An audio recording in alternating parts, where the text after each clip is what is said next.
For the past 9 years or so, I've worked from home pretty much every day. And I know, Jason, you've worked from home for quite a bit as well. And that's exactly what we're going to talk about on today's Jason Squared episode. I'm Jason Cipriani with Jason Perlow.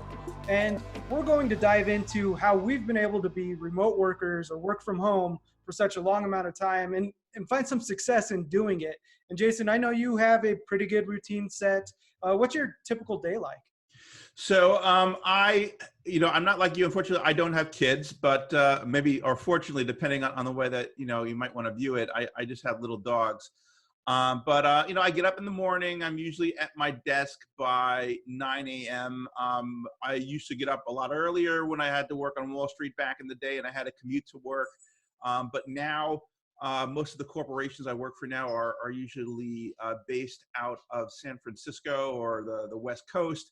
So I usually have to work a little bit longer days, to deal with meetings and stuff with the people in that time zone. In the morning, I get up, I make my coffee and I make my breakfast. I usually use my mobile at that point to look at, urgent emails to see if anything has been sent to me by a technology company or such. Or my employer, if anything is going on that I need to be aware of, then I have to take care of early. Once I get through those, I will hit the national news sources to look at news that is affecting our industry that may have happened the previous day, late the previous day, or is happening during the morning. Then, of course, I start my regular day of writing, or reading other things if necessary to get background material on what I need to write about.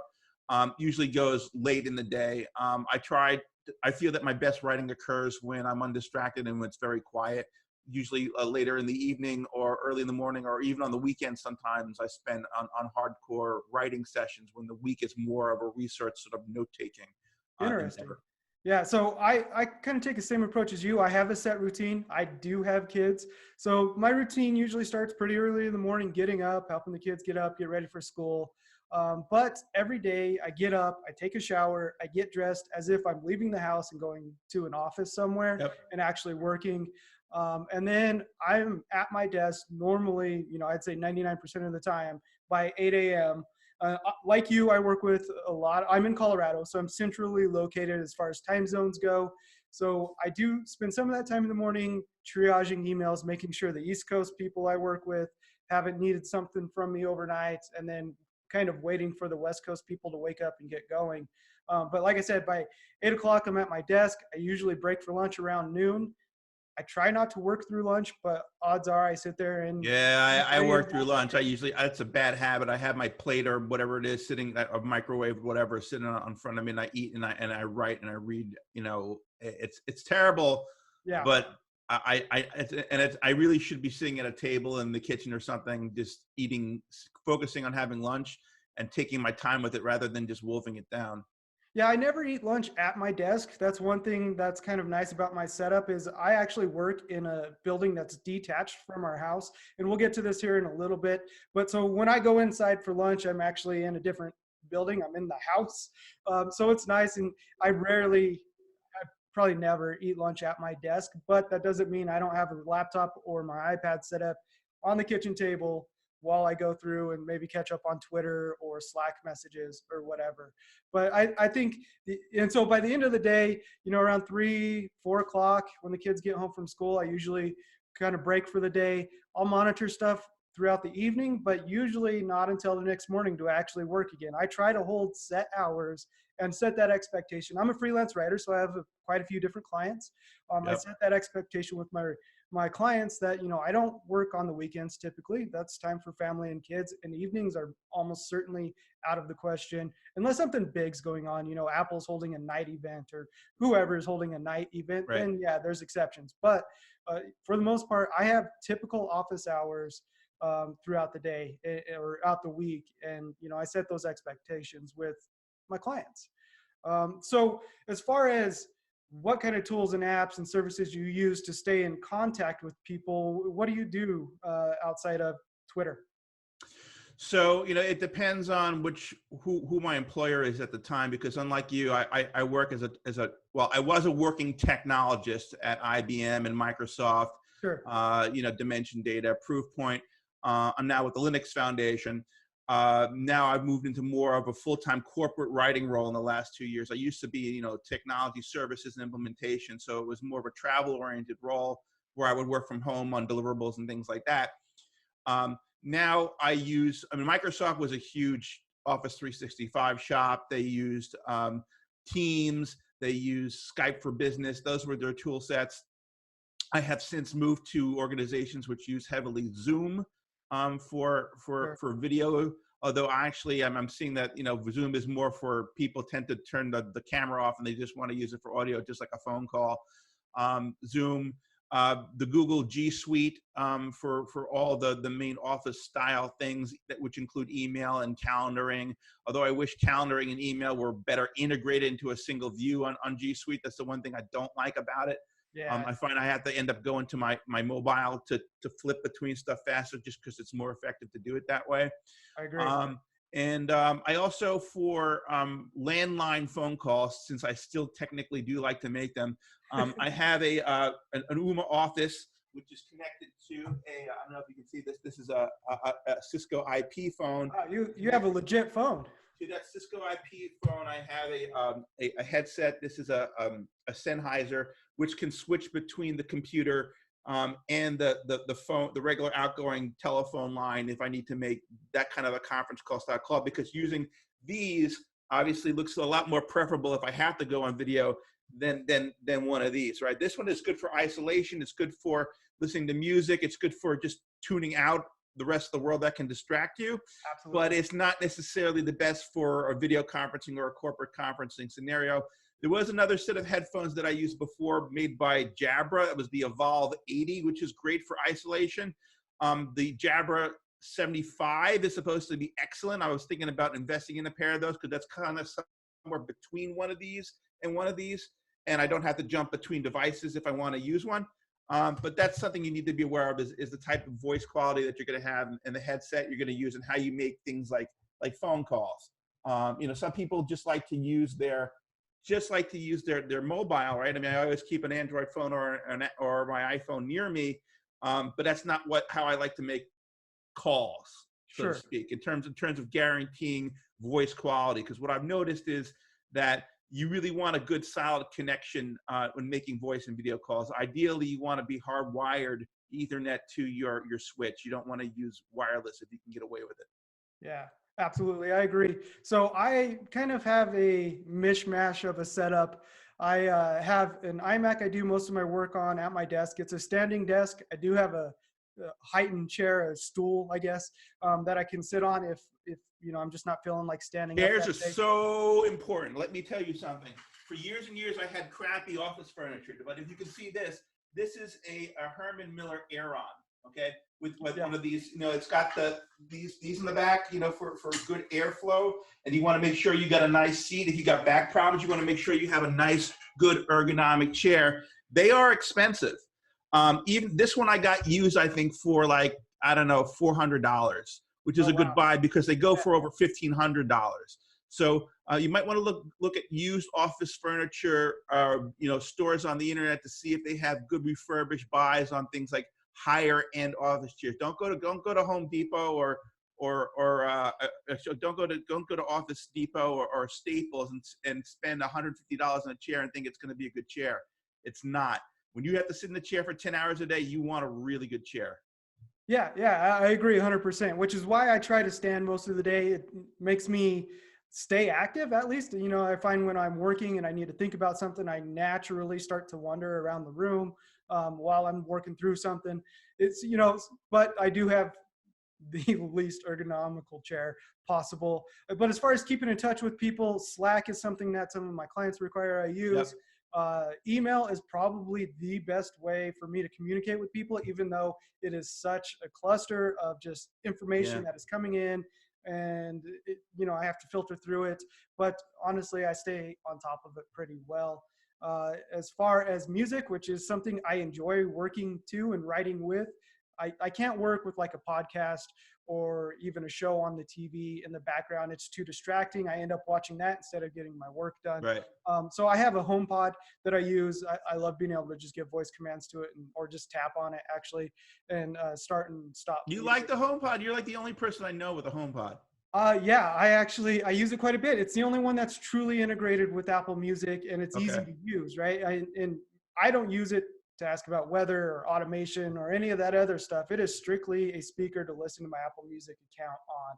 And so in that regard, I'm way underutilizing it, but it works for what I need.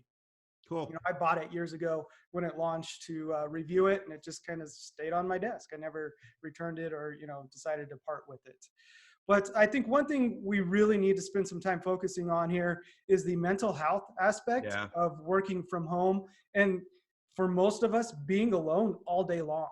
Like that is a very, very difficult part of working from home, especially if you're not used to it. If you recently started working from home, whether it was by choice or something your company has mandated, the adjustment of being alone all day and not being around your peers or having that brief interaction in the hallway is a huge adjustment to make.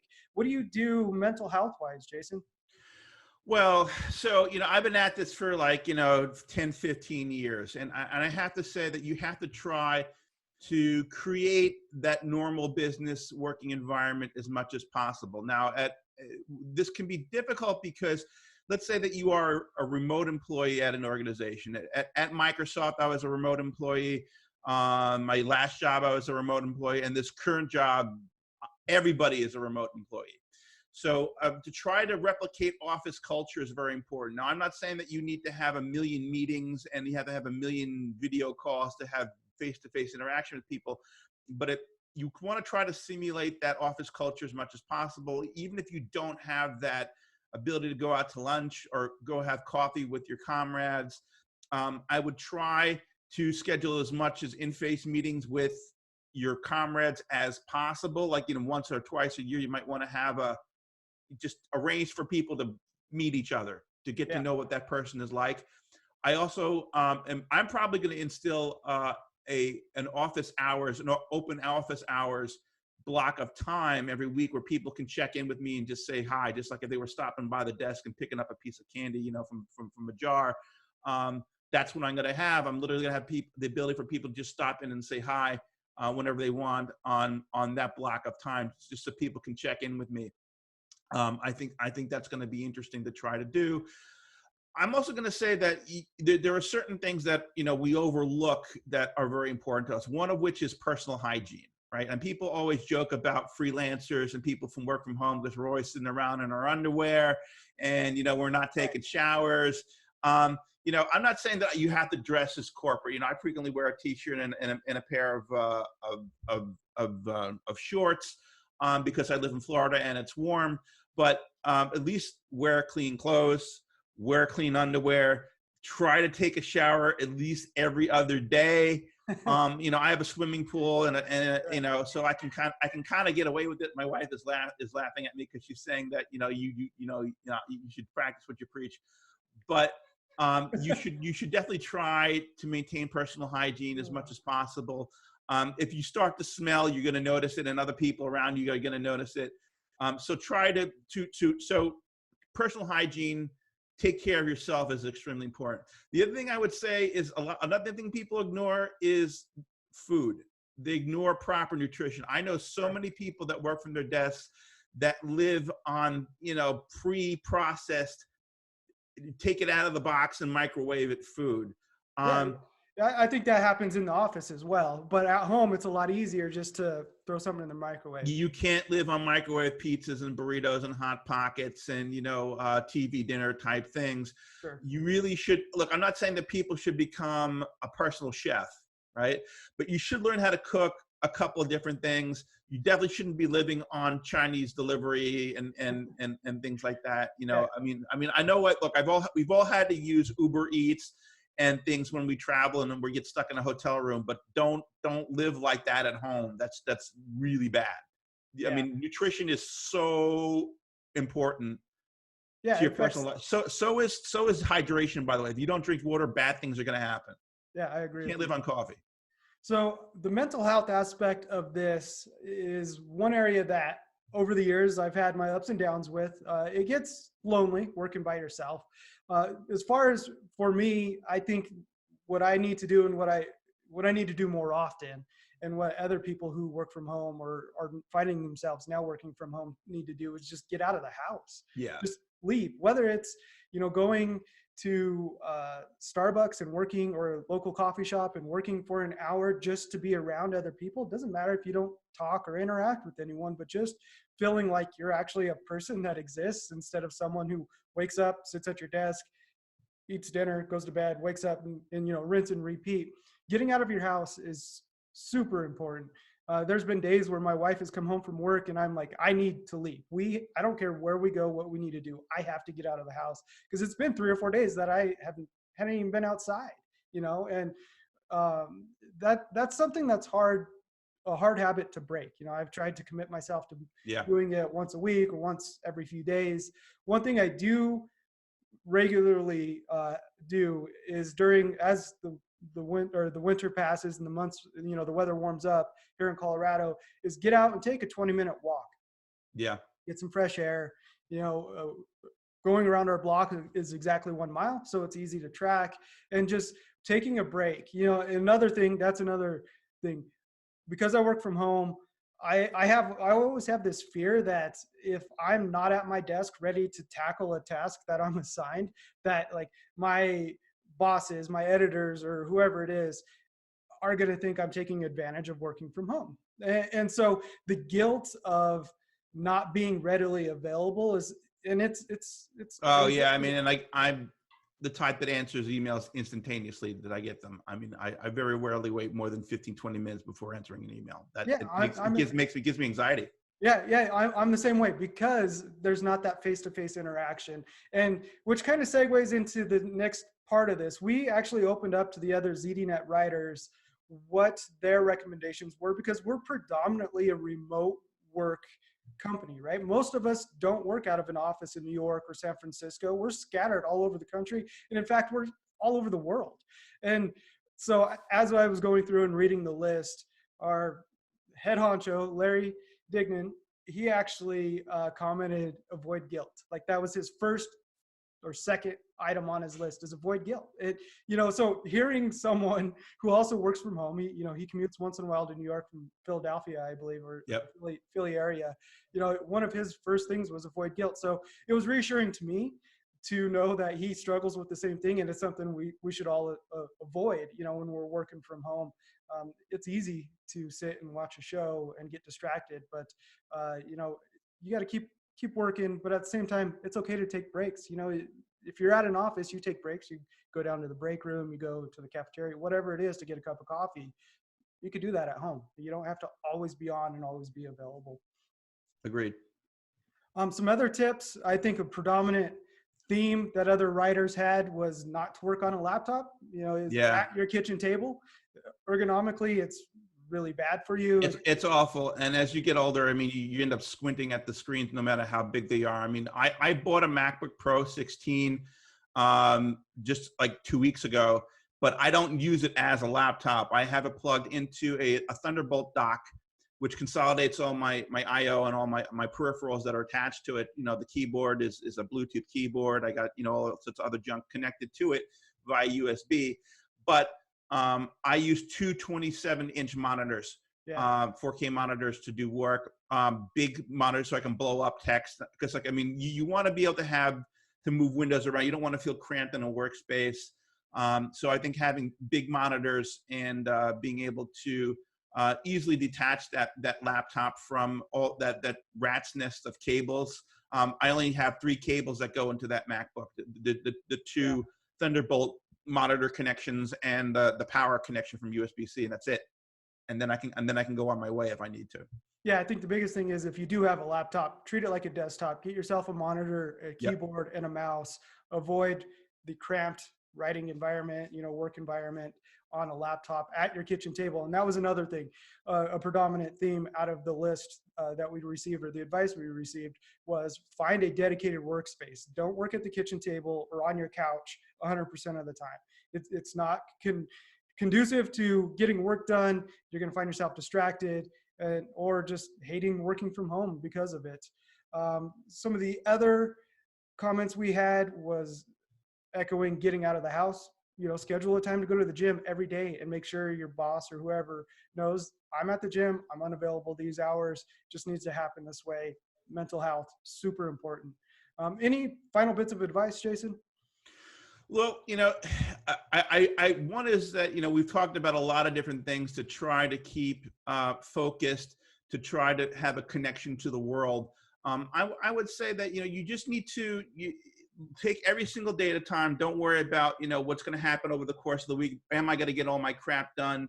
I think that you need to have, one thing I will say is that having a scheduler, right? Whether you use Google Calendar or you're using Outlook and any of those things, it's important to block off time so that you know that there are tasks that have to occur during the day or during the week. Even if you don't do them at those set times, you should know that those things are on your list to get them done.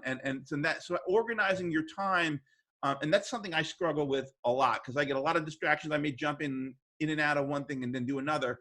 At least if I know I have them on my list and I'm attacking them in some sort of a sequence, that can be helpful. Yeah, absolutely. I agree with you 100%. For me, it's take care of yourself, get out of the house, Yep. be around people, and it really try to enjoy working from home, but also make the most of working from home in that regard. I think that's a good place for us to stop. I'm Jason Cipriani. And I am Jason Perlow. And this is Jason Squared. Make sure to check out more of our videos and work at zdnet.com.